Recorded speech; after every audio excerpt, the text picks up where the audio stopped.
kok ngeten iki. Akhirnya mati bapaknya. Kenapa kok sampai mati? Karena dia tidak menemukan anaknya yang lebih besar tadi. Kenapa gak ketemu? Karena anaknya sudah keburu mati di mangsa macan. Piro sing mati? 2 anak, 1 bapak, 3. Ibunya nunggu bapaknya. Di bapak ibu gak ketua. Masuk keluar. Anaknya yang paling kecil yang nomor 4 digendong. Kono balak-balik akhirnya didelek di pawon.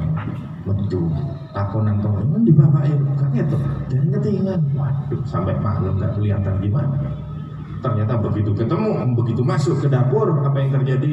Dia menemukan anaknya meninggal dunia keblekan banyu panas. Anak yang kecil. Berapa yang meninggal?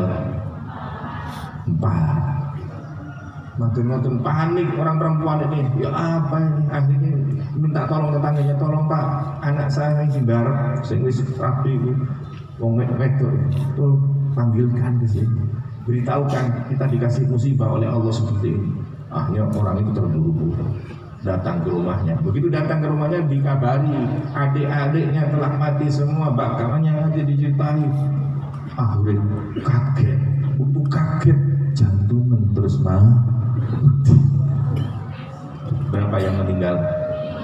5. Ada nggak orang kasih musibah kayak begitu? Kata orang perempuan ini, gak ono di kampungnya sampean musibah sing luwih abot teko sing mengenai aku. Terus orang-orang sama bertanya, lelek sampean iki dikasih musibah sing gede. Terus kenapa?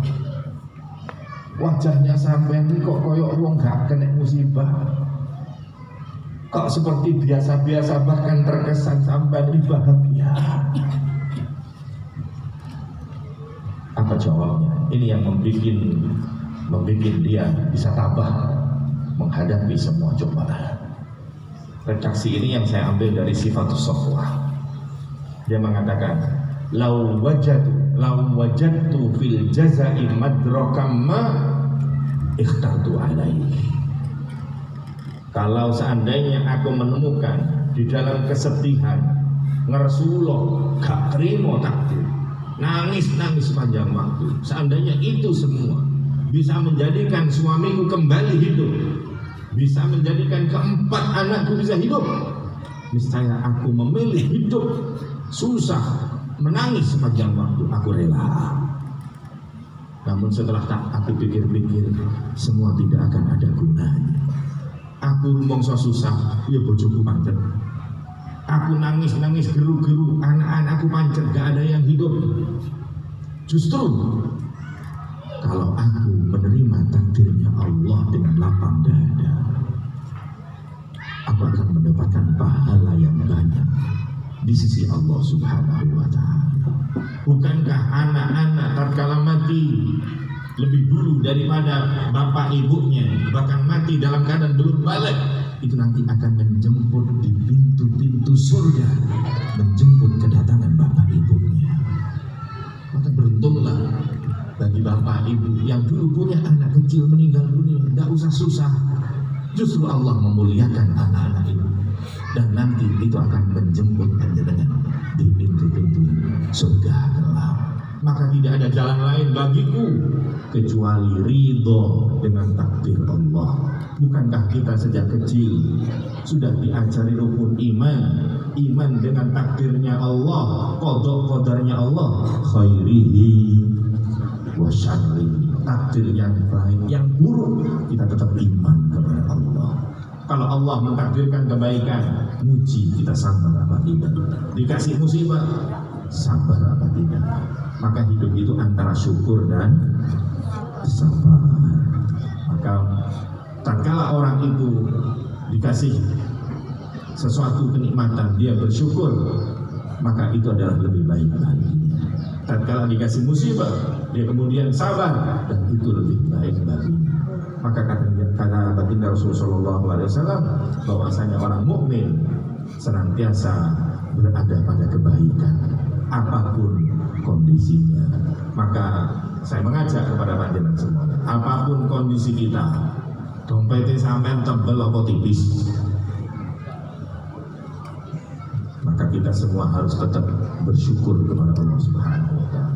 Karena minimal badan kita ini sehat. Ada orang datang kepada kiai, diceritakan dalam kitab Ihya Ulumuddin, Al-Imam Al-Ghazali menceritakan, ada orang datang kepada saya ini hidupnya susah. Kata Syekhnya, kamu ini kurang satu, kurang bersyukur. Tamunya tadi saya kena syukur. Dikeluarkan dompetnya, dompetku kosong, aku tak ada duit. Mangan kami. Nanti syukur apa? Syukur dari Hongkong. Mau syukur dari mana? Maka kemudian si Syekh mengatakan, wahai pemuda, coba kamu datang ke sini jalan kaki. Saya tanya, kalau kakimu diambil oleh Allah Subhanahu wa Ta'ala, diganti dengan duit 500 juta, saya tanya, mau nggak? Kaki satu dipotong oleh Allah, ganti 500 juta. Lek panjenengan kurun apa? Kaki yang satunya lagi diambil, ganti 500 juta, mau apa enggak? Tangan kamu bisa bergerak, bisa makan, minum, beraktivitas. Saya tanya, kalau tangan kamu diambil satu, diganti 500 juta, mau apa enggak? Kamu punya mata. Kalau mata kamu diambil sama Allah, diganti 500 juta, mau apa? Itu belum lagi jantung, ginjal, paru-paru. Maka kata saya, pantaskah orang yang dititipi amanah aset miliatan, lihat jumlah itu miliatan itu, tapi dari tasik ngersulo uripe. Pantas apa tidak orang yang dikasih oleh Allah jumlahnya miliatan itu, tapi dia tetap ngersulo susah. Ya Allah, Allah itu maha adil, maha adil. Materi itu bisa berbeda, tapi rasanya sama. Pundi ibu ini, jangan ibu sabar-sabar. Kok mau sampai sakit di geluduk. Ya Allah, perlawan kami lihat di Allah Subhanahu wa Ta'ala. Maka kita harus banyak bersyukur kepada Allah. Rasa itu sama, materi beda. Saya tanya, wong sing sugih tebune sakarat-arat, buatnya tebune, dengan orang yang nggak punya sawah tebu, tegalan itu, kira-kira lek ngombe teh ngeten iki gulone jumlahnya padha nopo beda? Oh, iki tuan tanah iki akeh tebune, berarti lek ngombe teh berarti gulone kudu kayak separuh. Kenapa ngoten? Sama. Ada orang kaya makan di restoran, satu porsi harganya 1 juta. Satu porsi satu orang 1 juta. Kira-kira lek mangan marak napa mboten? Marak. Ono wong tuku pecel di pikiran wong. Regane pinten? Betok itu. Sak kopi ini sak kerupuknya 10.000. Saya tanya, waraknya podo apa beda? Sama kan? Ada orang kaya tidurnya di mana? Di hotel. Satu malam harganya 16 juta. Hotel J.W. Marriott yang dulu dibom itu kamar VVIP-nya satu malam 16 juta. Kira-kira sampai tilem dek beriku ya apa begitu? Malah gak iso tilem. Bayar ya apa iki? Bayar ya. Enak gak tidur di sana? Enak. Nyenyak. Ada seorang tukang beca nganter pelanggannya ke pasar, ibu-ibu. Sembari ibu belanja, dia tunggu, diparkirlah becaknya di bawah pohon rindang. Dia duduk di depan, keturun di ngorok-ngorok. Nyenyaknya sama pada sama. Maka Allah menciptakan rasa itu sama, namun materinya beda. Sponsor berkata, yang penting rasanya bu. Yang penting kan rasanya. Mungkin nggak syukur, maka dia akan mengalahkan bahagianya raja yang paling kaya. Maka jangan kita mengejar kebahagiaan, karena sesungguhnya kita itu sudah bisa bahagia sekarang. Maka jangan pernah menunda kebahagiaan kita. Kalau kajian baru bahagia, kalau renovasi rumah selesai baru bahagia, kalau naik jabatan baru bahagia. Jangan nunggu itu. Kenapa? Tidak ada jaminan kita hidup 1 bulan lagi. Tidak ada jaminan besok kita masih hidup. Siapa tahu begitu besok kemudian mati.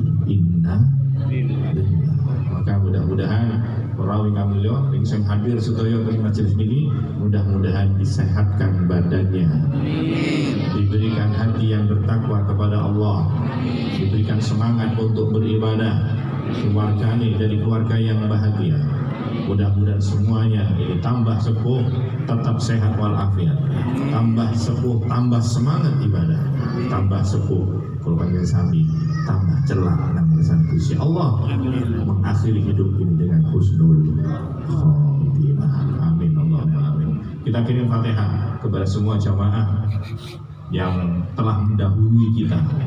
Boleh jadi ada tahun kemarin duduk bersama panjenengan, hari ini sudah tidak bisa lagi duduk karena sudah keduluan dipanggil oleh Allah Subhanahu wa taala. Termasuk bapak ibu kita yang telah meninggal dunia. Mudah-mudahan dengan amal soleh yang panjenengan lakukan hari ini, menghadiri pengajian Ahad Pagi ini, barokahnya para habaib yang hadir dan semua santri-santri yang terus menuntut ilmu dan berdoa.